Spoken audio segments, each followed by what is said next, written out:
Hello and welcome to the Dark Mirror Tarot. If you're here in real time, this is the first video on this channel.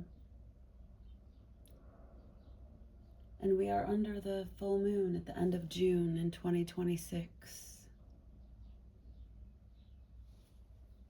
I'm working with this Gnosis card from the Archetypes deck from the Wild Unknown.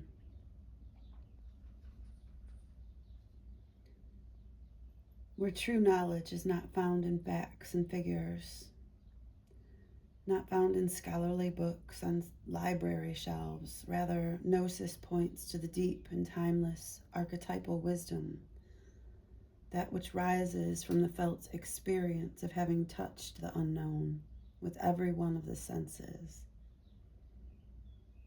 Those who are drawn to Gnosis find themselves in esoteric studies likely involving mysticism, alchemy, healing, or perhaps science. Knowing is their calling. Not knowing is their job description. No matter how far the alchemists take their studies, they come to the ultimate conclusion that facts slip toward mystery, and soon the mystery results in facts. This card signifies a knowing that is life-changing.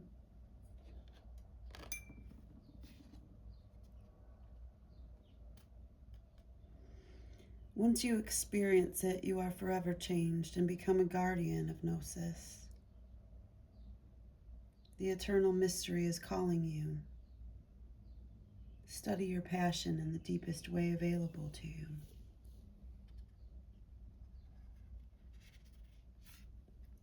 So if you are here, hearing my voice, then we are here on this journey together.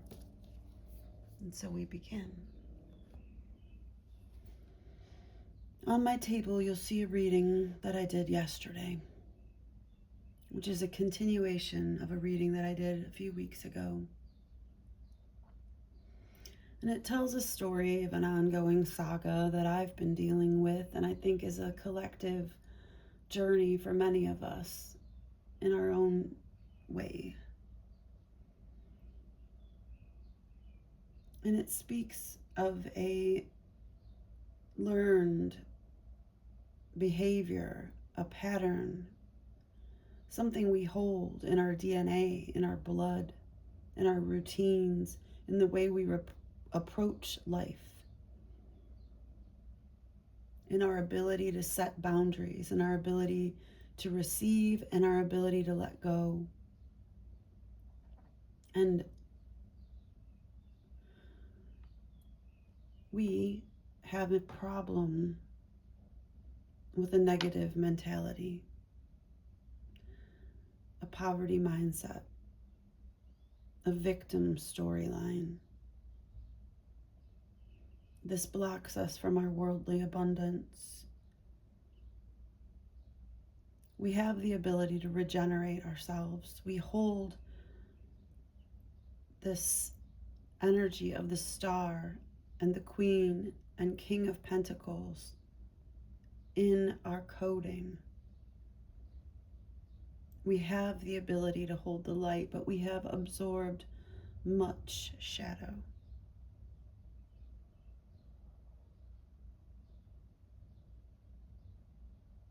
It distorts our view of ourselves. It cuts us off from our power source and our ability to access our creative centers.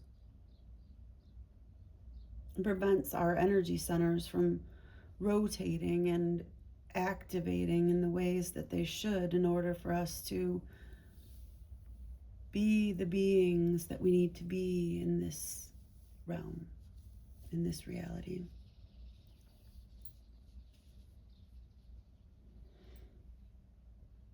And we are not of this world.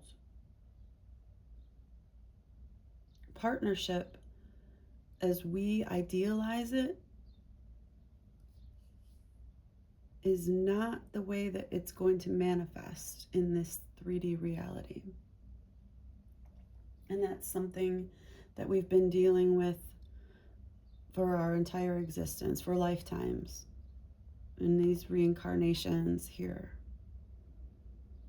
Because we are not of this world. We bring a different coding.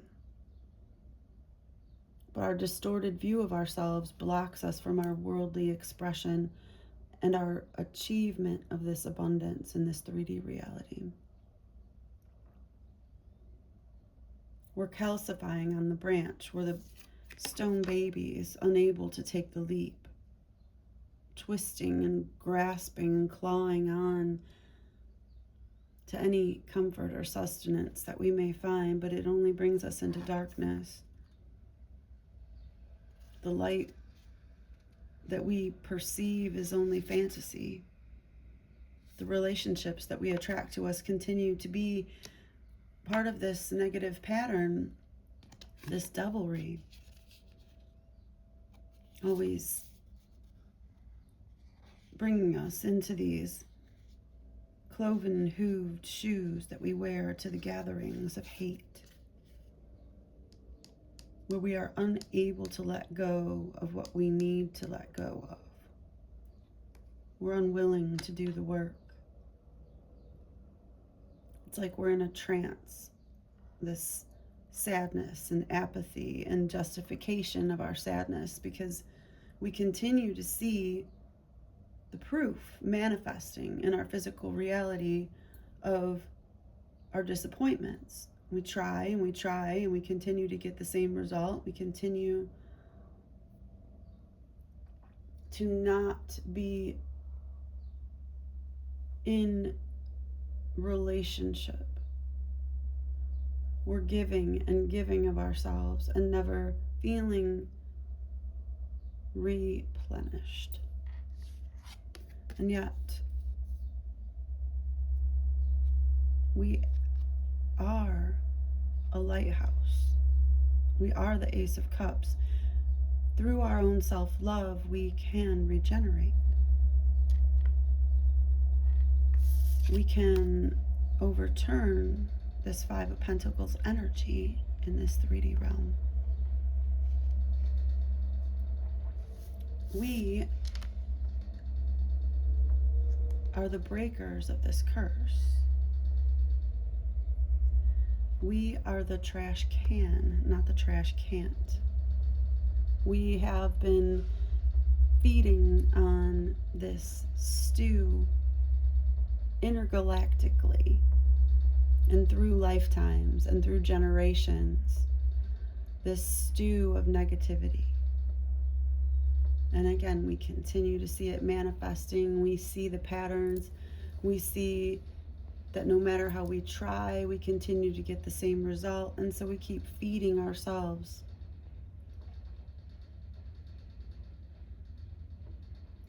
this garbage story. And we live at the fringe. We live at the liminal space. We find comfort in things that others around us don't relate to.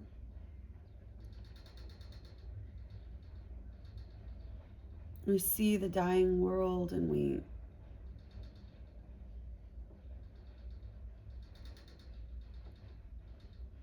envision this new space that exists within us. And we're here to bring that through. Because we remember the codes of our fallen star. And that's who we are. That's why we were brought here. And that's why we have become conscious in this time.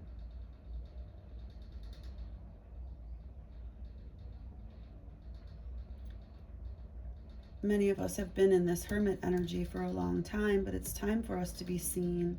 It's time for us to really be working on gratitude and aligning with a mindset of falling in love with your life the way that you would fall in love with the most idyllic, exotic, romantic partner you could imagine.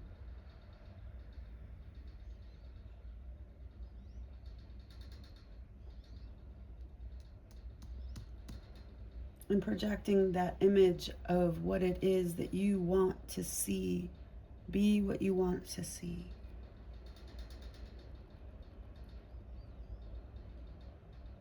And it's going to take us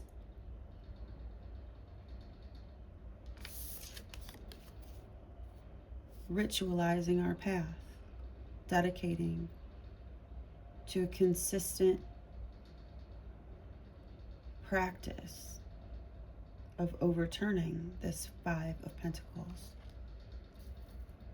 this Five of Cups energy.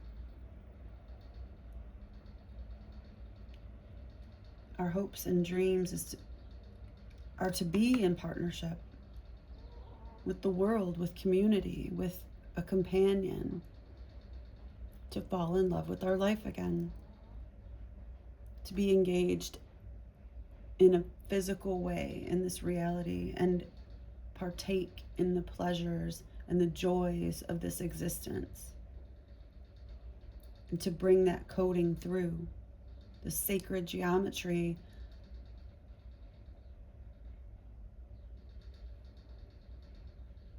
the infinity symbol, the rose, Venus, the aesthetic of beauty and love.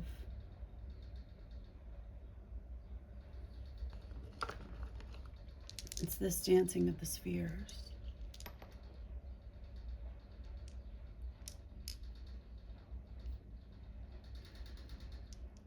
There's a train going by, vibrating the whole neighborhood. We've been betrayed. And we refuse to see the betrayal because we want to covet and idealize and somehow revitalize these zombie relationships that we have. And though we do need to be the trash can, right? Not the trash can't. Like, we are transmuting all energy into fuel. But it doesn't mean we need to be a doormat or continue to over pour our cup onto others when we need to be loving ourselves first. Maybe being lonely and selfish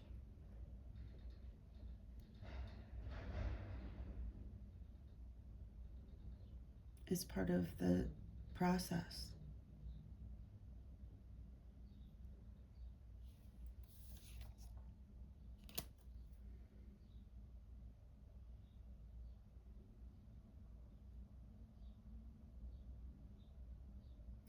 We're magnetizing negative energy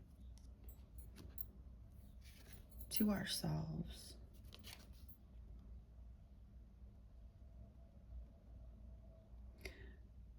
Masking as less than. And it's a signal to those that would feed off of that energy. Whether that's intentional or not, doesn't mean that they're maliciously calculating it out. It's just energy goes where energy flows. So if you're offering up that type of energy and there's a hungry mouth, we're magnetizing this kind of cosmic slop to our plate. And we need to be more discerning with what we consume and what we allow.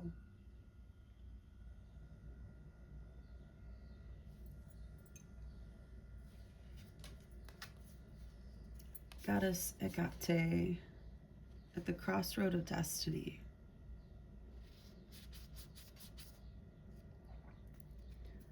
It's this barrier, and the barrier even within our own bodies, the way our intestines work to filter out what is waste, what is going to be transformed into nutrients, what's going to sustain us, what are we going to release. This literally translates into our bodies. If you're hearing this message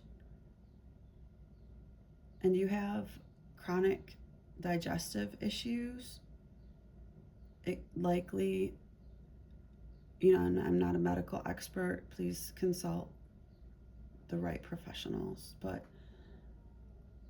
energetically, digestive issues often can be due to having poor boundaries. And so it's this overgiving. We are also enchanted, charged with, coated with this charcoal energy,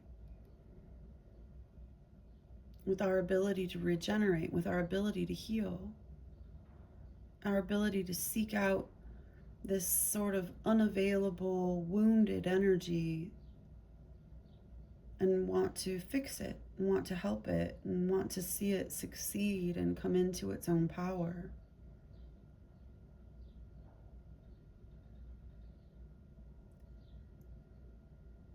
And we need to come into the understanding that our greatest wishes and dreams, these idyllic fantasies that we have of partnership, are not garbage. But if we live in this illusionary state where we continue to feed ourselves what is less than and continue to accept what we're magnetizing, which is less than, because we're treating ourselves as less than,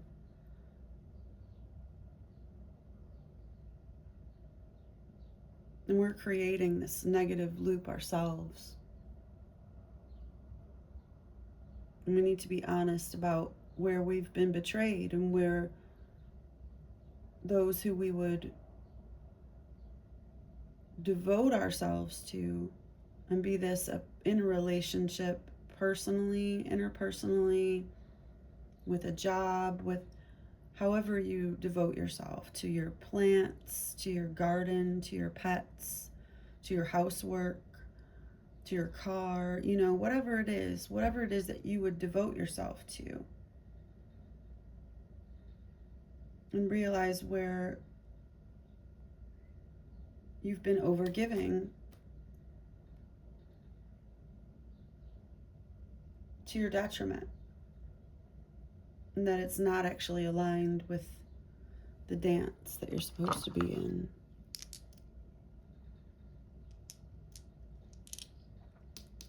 But this dream of partnership, this soul's calling toward love and giving, shouldn't be shamed. It's not something we're trying to erase. But because we haven't had it reciprocated, we haven't felt that what we've been giving has been appreciated or cared about by the other at all, we're becoming bitter. And again, that bitterness that we're projecting, this apathy, this very negative treatment of ourselves and our own temple, is magnetizing energies to us that would feed off of our low vibrational state.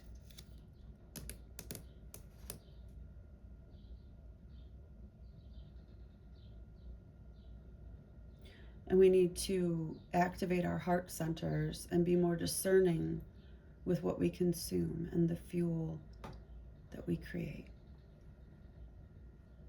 So, with that, I think we will end this reading, and I will clear the table and begin again. So I will see you in the next one. Thanks for being here.